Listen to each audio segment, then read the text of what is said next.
സത്യം സത്യമായി അരുളിയ തിരുവചനം നിത്യസത്യമായി അരുളിയ ദിവ്യവചനം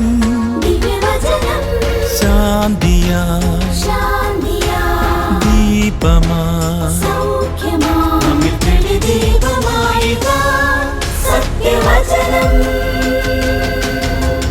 വിടുതലായി രക്ഷയായി സത്യവചനം സത്യം സത്യമാ സത്യം സത്യമാ സത്യം സത്യമാ സത്യം സത്യമാ.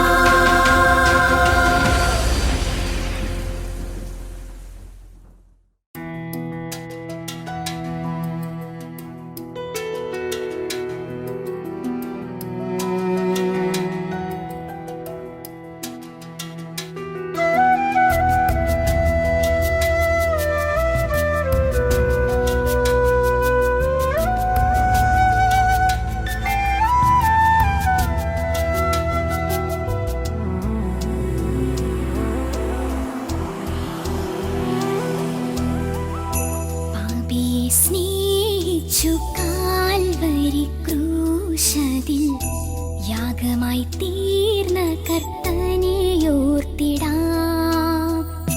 പാപിയെ സ്നേഹിച്ചു കാൽവരി ക്രൂശതിൽ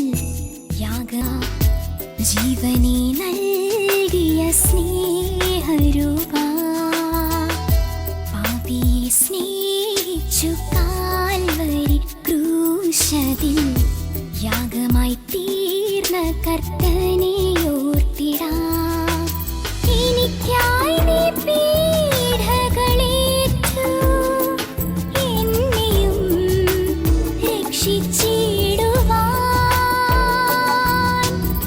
എനിക്കായി ചെഞ്ചോര ചൊരിഞ്ഞു എന്നെയും വീണ്ടെടുക്കുവാൻ.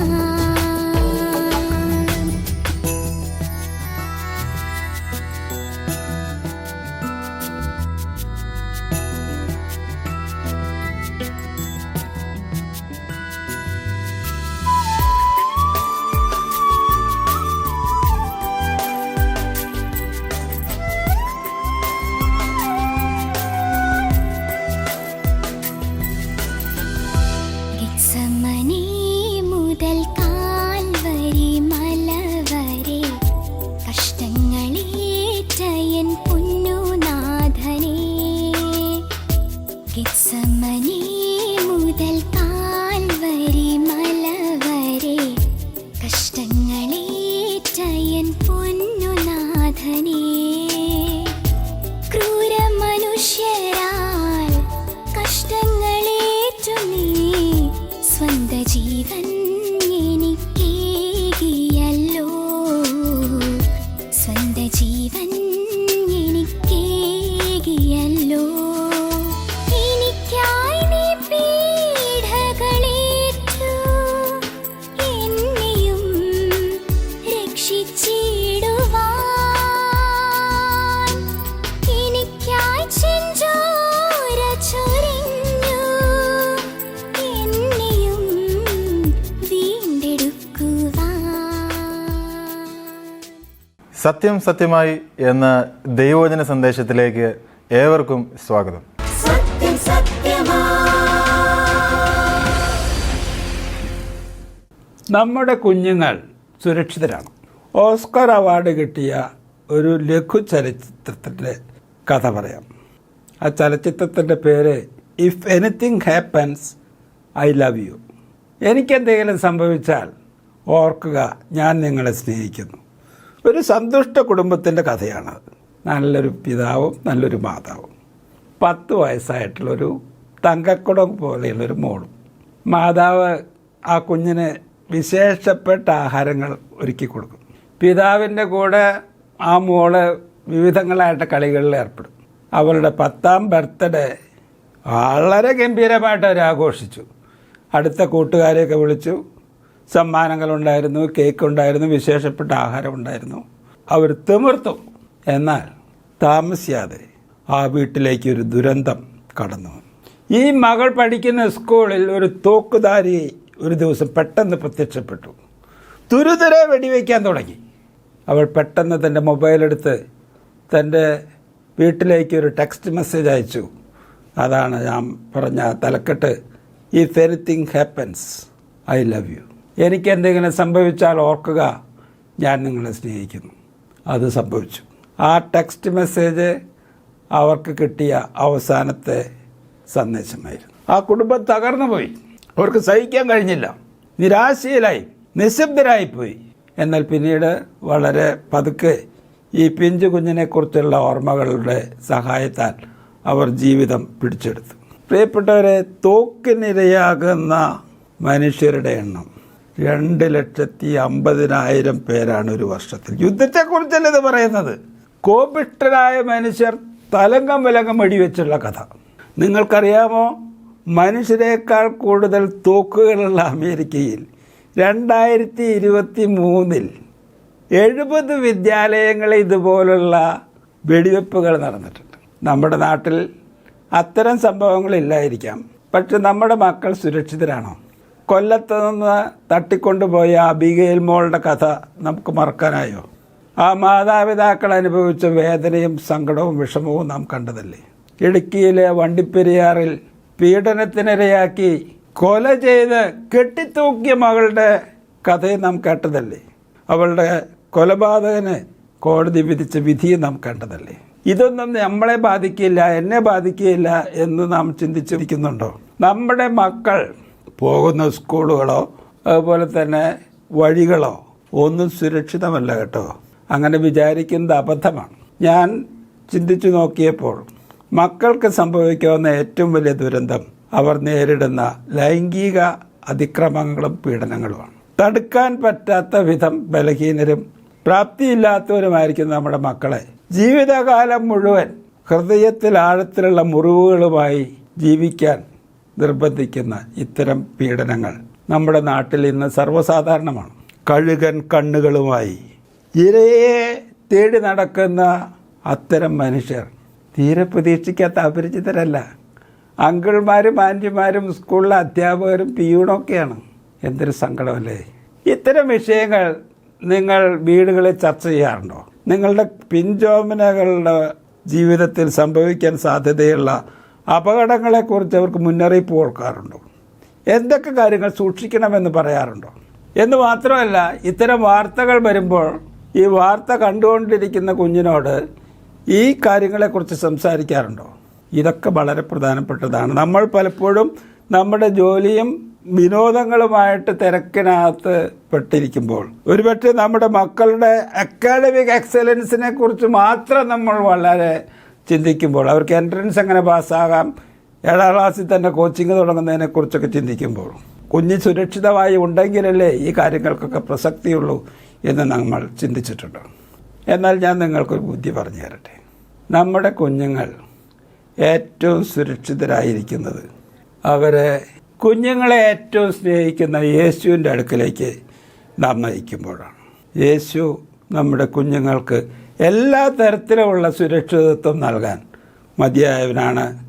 യേശുവിൻ്റെ ജീവിതകാലത്ത് കുഞ്ഞുങ്ങളോടനുബന്ധിച്ച് നടന്നൊരു സംഭവം ഞാൻ ബൈബിളിൽ നിന്ന് വായിച്ച് കേൾപ്പിക്കാം.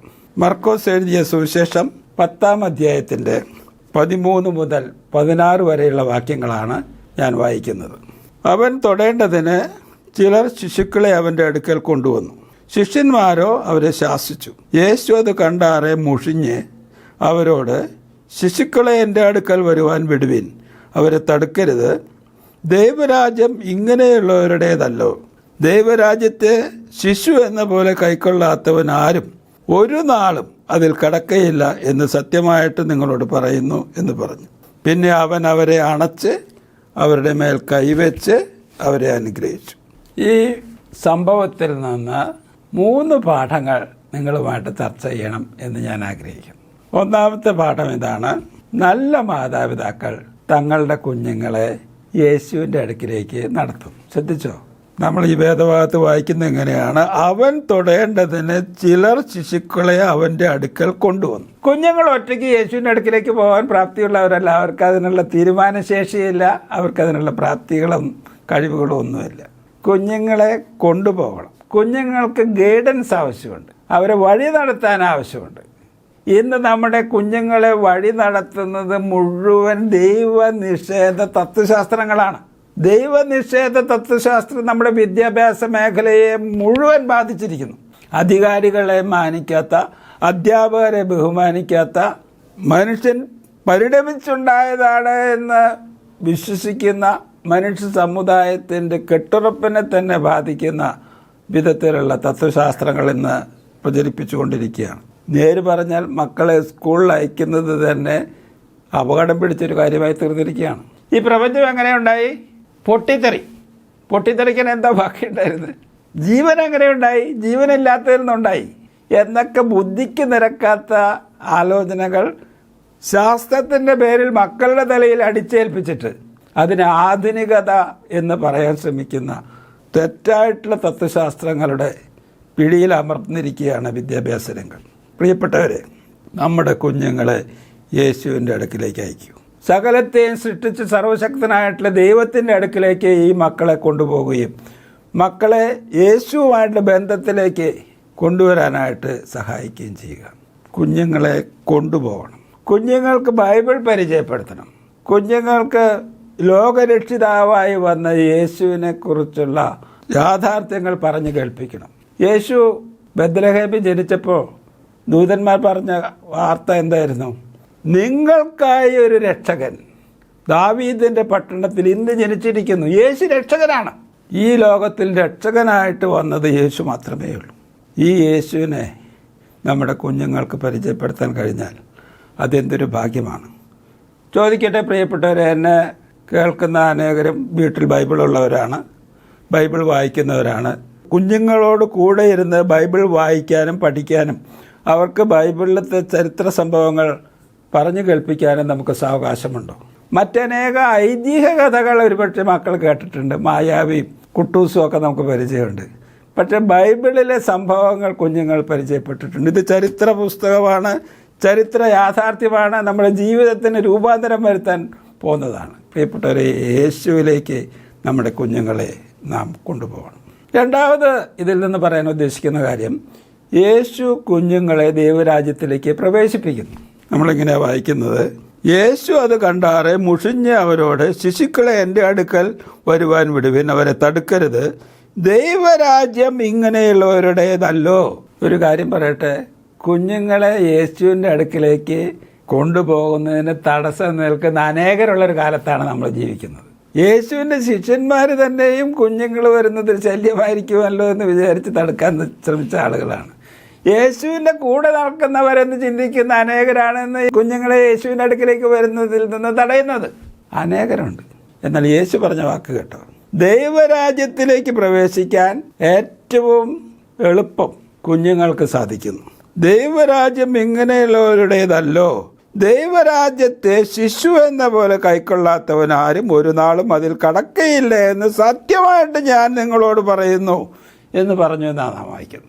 ദൈവരാജ്യം ദൈവത്തിൻ്റെ പരിപാടിയാണ്. അവിടെയാണ് സമാധാനവും അവിടെയാണ് ക്ഷേമവും ഉള്ളത്. കർത്താവായ യേശു ക്രിസ്തു ഈ ദൈവരാജ്യത്തിലെ രാജാവാണ്. ഈ രാജാവ് തന്നെ നമ്മുടെ ശിശുക്കളെ ക്ഷണിക്കുകയും ഈ ശിശുക്കൾക്കാണ് അങ്ങോട്ട് വരാൻ ഏറ്റവും സാധ്യത എന്ന് നമ്മളോട് പറയുക ചെയ്യുമ്പോൾ നമ്മുടെ കുഞ്ഞുങ്ങളെ നമുക്ക് യേശുവിൻ്റെ അടുക്കിലേക്ക് കൊണ്ടുപോയിക്കൂടെ? ദൈവരാജ്യത്തിൽ അവർ സുരക്ഷിതരാണ്. ഈ ലോകം സാത്താൻ്റെ അധീനതയിൽ കിടക്കുന്ന ലോകമാണ്. ഇവിടെ സുരക്ഷിതത്വമില്ല.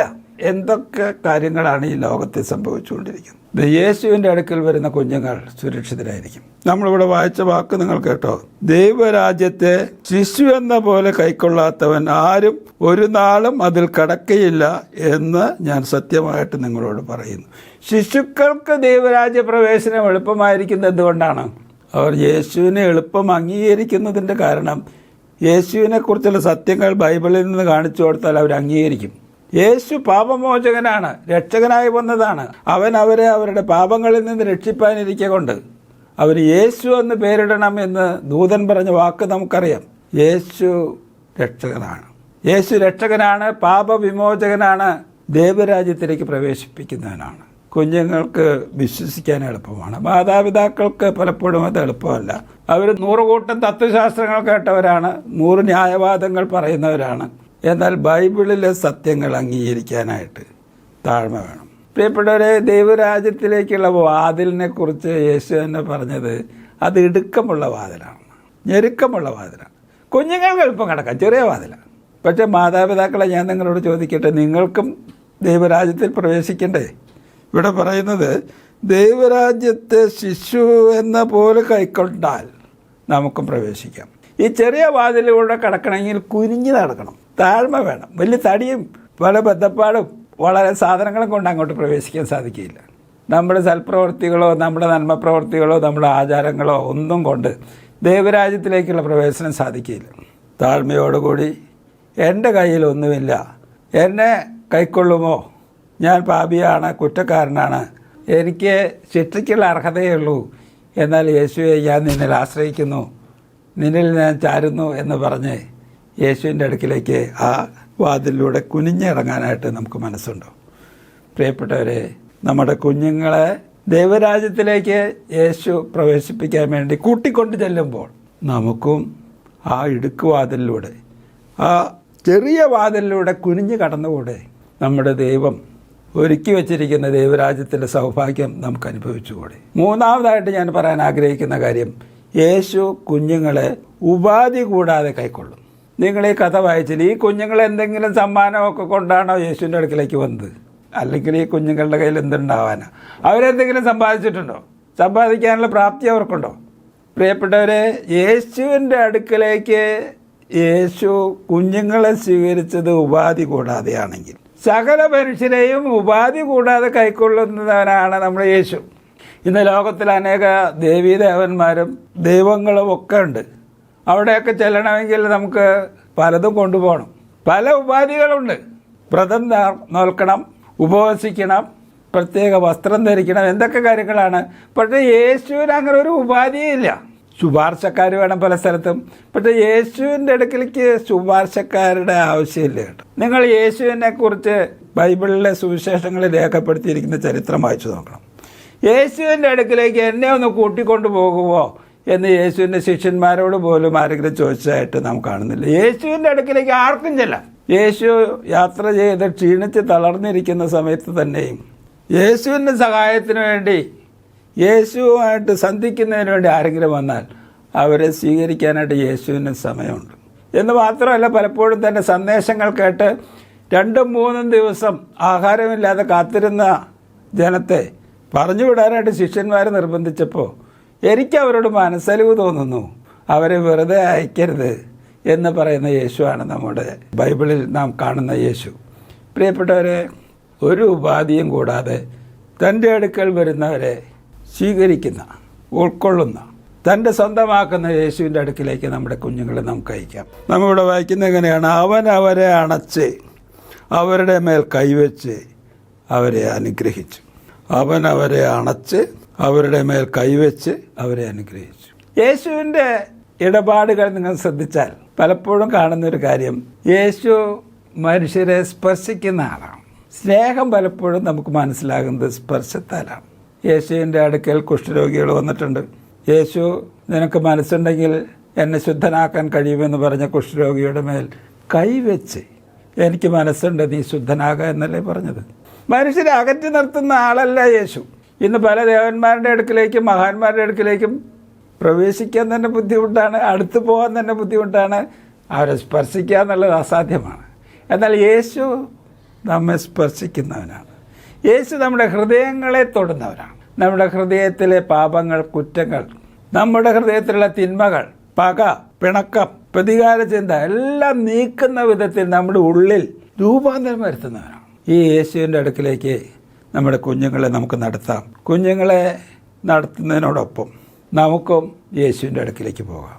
യേശു ഈ ഭൂമിയിൽ വന്നത് അനേകർക്ക് വേണ്ടി തൻ്റെ ജീവനെ മറുവിലയായി കൊടുപ്പാനത്രേ എന്ന് നാം വായിക്കുന്നു.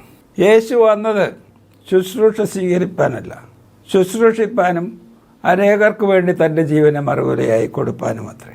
ഈ യേശു നമുക്ക് വേണ്ടി തന്നെത്താൻ മറുവിലയായി കൊടുത്തതിൻ്റെ ചരിത്രമാണ് കാൽവരിയുടെ ചരിത്രം. കാൽവരിയിലെ ക്രൂശിൽ യേശു 2 കുറ്റവാളികളുടെ മധ്യേ അവരിലൊരു കുറ്റവാളിയെ പോലെ തൂങ്ങിക്കിടക്കുന്ന സമയത്ത് യേശു വാസ്തവത്തിൽ പ്രഖ്യാപിക്കുന്നത് ഇതാണ്: ഈ 2 കുറ്റവാളികളും ഈ നാട്ടിലെ ഏറ്റവും നിഷ്ഠൂരന്മാരായ കുറ്റവാളികളായിരിക്കെ അവരിൽ ഒരുവനെ പോലെ ഞാൻ മരിക്കുന്നത് ഇതുപോലെ എത്രയോ കുറ്റവാളികൾക്ക് പാപത്തിൻ്റെ പരിഹാരമായിട്ട് അവരുടെ കുറ്റങ്ങൾ ഏറ്റെടുത്തുകൊണ്ട് ഞാൻ മരിക്കുന്നു എന്ന് പറയാനാണ്. അവരിലൊരുത്തൻ യേശുവിൽ വിശ്വസിക്കുകയും യേശുവിനോട് കൂടെ പറുദീസയിൽ പോവുകയും ചെയ്ത ചരിത്രം നമുക്കറിയാം.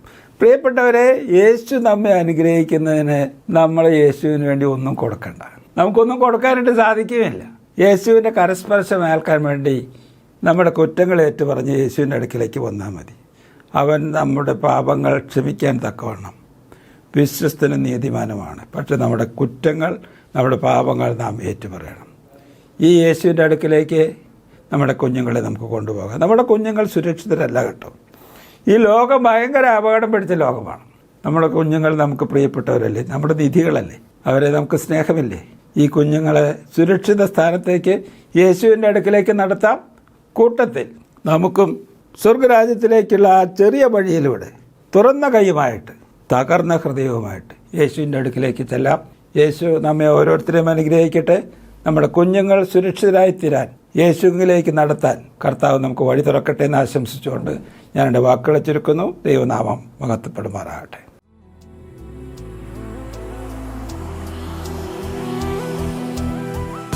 സ്വർഗമഹിമകൾ പീഡിച്ചു കൊള്ളാതെ നീ താണു നരനായി ഭൂവിൽ വന്നു. സ്വർഗമഹിമകൾ പീഡിച്ചു കൊള്ളാതെ നീ താണു നരനായി ഭൂവിൽ വന്നു.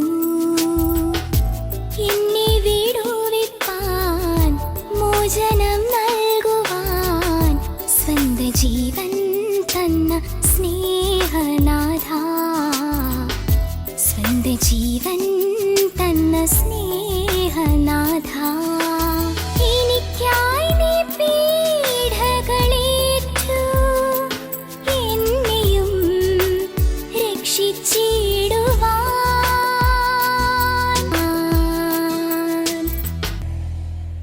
വളരെ നല്ല സന്ദേശമാണ് നമ്മൾ കേട്ടുകൊണ്ടിരുന്നത്.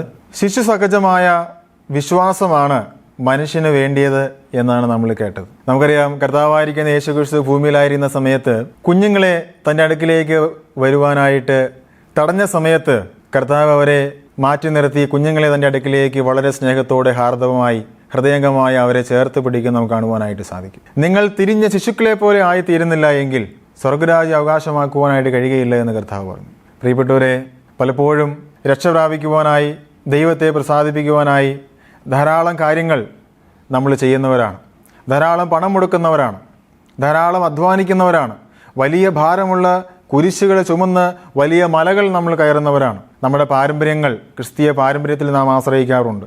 അതുപോലെ എത്രയോ ദാനധർമ്മങ്ങൾ, എത്രയോ ആചാരങ്ങൾ നാം നമ്മുടെ രക്ഷയ്ക്ക് വേണ്ടി ദൈവത്തെ പ്രസാദിപ്പിക്കുവാനായി നാം ഇതൊക്കെ ചെയ്യുന്നു. എന്നാൽ ശിശുക്കൾ ഇതൊന്നും ചെയ്യുന്നില്ല. പക്ഷേ ശിശുക്കളെ എൻ്റെ അടുക്കിലേക്ക് വിടുവിൻ എന്ന് കർത്താവ് പറഞ്ഞു. പ്രിയപ്പെട്ടവരെ, ഒരു ശിശു സഹജമായിരിക്കുന്ന വിശ്വാസമാണ് ദൈവമുമ്പാകെ നമുക്ക് വേണ്ടിയത്. നാം ദൈവത്തിനായി എന്തെങ്കിലുമൊക്കെ ചെയ്ത്, എന്തെങ്കിലുമൊക്കെ അധ്വാനിച്ച്, എന്തെങ്കിലുമൊക്കെ ദൈവത്തിന് നേടിക്കൊടുത്ത് ദൈവത്തെ പ്രസാദിപ്പിക്കാം എന്ന് ചിന്തിക്കുന്നത്, പ്രിയപ്പെട്ടവരെ, അത് ബുദ്ധിപരമായിരിക്കുന്ന ആത്മീയമായിരിക്കുന്ന ഒരു ചിന്തയല്ല. കാരണം സകലത്തെയും ഉണ്ടാക്കിയ, സകലത്തിൻ്റെയും സൃഷ്ടിതാവായിരിക്കുന്ന, സർവ്വപ്രപഞ്ചത്തിൻ്റെയും ഉടമസ്ഥനായിരിക്കുന്ന കർത്താവിന് നാം എന്തെങ്കിലും കൊടുത്ത് ദൈവത്തെ പ്രസാദിപ്പിക്കുവാനായിട്ട് നോക്കുന്നത് അത് ബുദ്ധിശൂന്യതയാണ്. മറിച്ച് ശിശുക്കൾ കർത്താവിലേക്ക് വരുന്നത് പോലെ വെറും കൈയോടെ, കർത്താവെ, എൻ്റെ കയ്യിൽ ഒന്നുമില്ല, ഞാനൊരു പാപിയാണ്, നിസ്സഹായനാണ്, എൻ്റെ രക്ഷയ്ക്ക് എന്തെങ്കിലും ചെയ്യുവാൻ എനിക്ക് കഴിയുകയില്ല, ഞാനൊരു ബലഹീനനാണ് എന്ന് സമ്മതിച്ചുകൊണ്ട് കർത്താവിനടുക്കിലേക്ക് ഒരു ശിശു സഹജമായ വിശ്വാസത്തോടുകൂടെ നാം അടുത്തു വരുന്നുവെങ്കിൽ നമുക്ക് രക്ഷയുണ്ട്. കർത്താവായ യേശുക്രിസ്തുവിൻ്റെ ആ ക്രൂശമരണത്തെ നോക്കി, കർത്താവ് മരിച്ചത് എൻ്റെ പാപത്തിന് വേണ്ടിയിട്ടാണ് എന്ന് അംഗീകരിച്ച് വിശ്വസിച്ച് ആ കർത്താവിനെ ജീവിതത്തിലേക്ക് സ്വീകരിച്ചാൽ പ്രിയപ്പെട്ടവരെ, അത് നമുക്ക് രക്ഷയാണ്. ആ നിലയിൽ വിശ്വസിക്കുവാൻ, രക്ഷ പ്രാപിക്കുവാൻ ദൈവം നമ്മെ എല്ലാവരെയും സഹായിക്കുമാറാകട്ടെ. നമുക്ക് പ്രാർത്ഥിക്കാം. ഞങ്ങളെ സ്നേഹിക്കുന്ന സ്വർഗീയ നല്ല പിതാവേ, നന്ദിയുള്ള ഹൃദയത്തോടെ ഞങ്ങൾ അങ്ങയെ സ്തുതിക്കുകയും മഹത്വപ്പെടുത്തുകയും ചെയ്യുന്നു. കർത്താവെ, അങ്ങയെ പ്രസാദിപ്പിക്കുവാനായി ധാരാളം കാര്യങ്ങൾ ഞങ്ങൾ ചെയ്തു കൂട്ടുന്നവരാണ്. ഒരുപക്ഷെ പണം കൊണ്ട് ദൈവത്തെ പ്രസാദിപ്പിക്കാം എന്ന് വിചാരിക്കുന്നവരാണ്. ദാനധർമ്മങ്ങൾ കൊണ്ട്, ആചാരങ്ങൾ കൊണ്ട്, മറ്റു പലതും കൊണ്ട് ദൈവത്തെ പ്രസാദിപ്പിക്കുവാൻ നോക്കുന്നവരാണ് പൊതുവെ മനുഷ്യർ. എന്നാൽ കർത്താവ് ഞങ്ങളെ പഠിപ്പിച്ചൊരു പാഠമുണ്ട്. ശിശുസഹജമായ വിശ്വാസത്തോടുകൂടെ ഞാനൊരു ബലഹീനനും പാപിയുമാണ് എന്ന് അംഗീകരിച്ചുകൊണ്ട് കർത്താവിലേക്ക് അടുത്തു വന്നാൽ കർത്താവ് തൻ്റെ മാറോട് ചേർത്ത് അങ്ങനെയുള്ള മനുഷ്യരെ സ്വീകരിക്കും എന്നുള്ള ആ വലിയ സന്ദേശത്തിനായി നന്ദിയോട് സ്തോത്രം. പാപിയാണെന്നുള്ള യാഥാർത്ഥ്യം മനസ്സിലാക്കി പാപങ്ങളെ ദൈവമുമ്പാകെ ഏറ്റുപറഞ്ഞ് മാനസാന്തരപ്പെട്ട് കർത്താവിലേക്ക് അടുത്തു വരുവാൻ ഞങ്ങളുടെ കേൾവിക്കാരായ എല്ലാ പ്രിയപ്പെട്ടവരെയും കർത്താവ് സഹായിക്കണമേ. പ്രാർത്ഥന കേട്ടതുകൊണ്ട് സ്തോത്രം. യേശു ക്രിസ്തുവിൻ്റെ വിലയേറിയ നാമത്തിൽ തന്നെ ആമേൻ. ഈ പ്രോഗ്രാം നിങ്ങൾക്ക് അനുഗ്രഹമായി എന്ന് ഞങ്ങൾ വിശ്വസിക്കുന്നു. നിങ്ങളുടെ വിലപ്പെട്ട അഭിപ്രായങ്ങളും നിർദ്ദേശങ്ങളും പ്രാർത്ഥന ആവശ്യങ്ങളും ഞങ്ങളെ അറിയിക്കുക. ഞങ്ങൾ നിങ്ങൾക്ക് വേണ്ടി പ്രാർത്ഥിക്കുന്നതായിരിക്കും. ഞങ്ങളുമായി ബന്ധപ്പെടേണ്ട വിലാസം Agape gospel ministries 87 Maithri Nagar, Ashramam, Kollam. Email ID satyamsatyamai@gmail.com. Phone number 8136936648. Bible സംബന്ധമായ നിങ്ങളുടെ സംശയങ്ങളും ചോദ്യങ്ങളും ഞങ്ങളുടെ വാട്സപ്പ് നമ്പറിലൂടെ ഞങ്ങളെ അറിയിക്കുക. ഞങ്ങൾ നിങ്ങൾക്ക് അതിനുള്ള ഉത്തരങ്ങൾ നൽകുന്നതാണ്. ഈ പ്രോഗ്രാമിൻ്റെ മറ്റ് സന്ദേശങ്ങളും പാട്ടുകളും കേൾക്കുവാനായി ഞങ്ങളുടെ സത്യം സത്യമായി എന്ന ഫേസ്ബുക്ക് പേജും സത്യം സത്യമായി എന്ന യൂട്യൂബ് ചാനലും സന്ദർശിച്ചാലും ദൈവം നമ്മെ എല്ലാവരെയും അനുഗ്രഹിക്കുമാറാകട്ടെ. സത്യം സത്യമാ, സത്യം സത്യം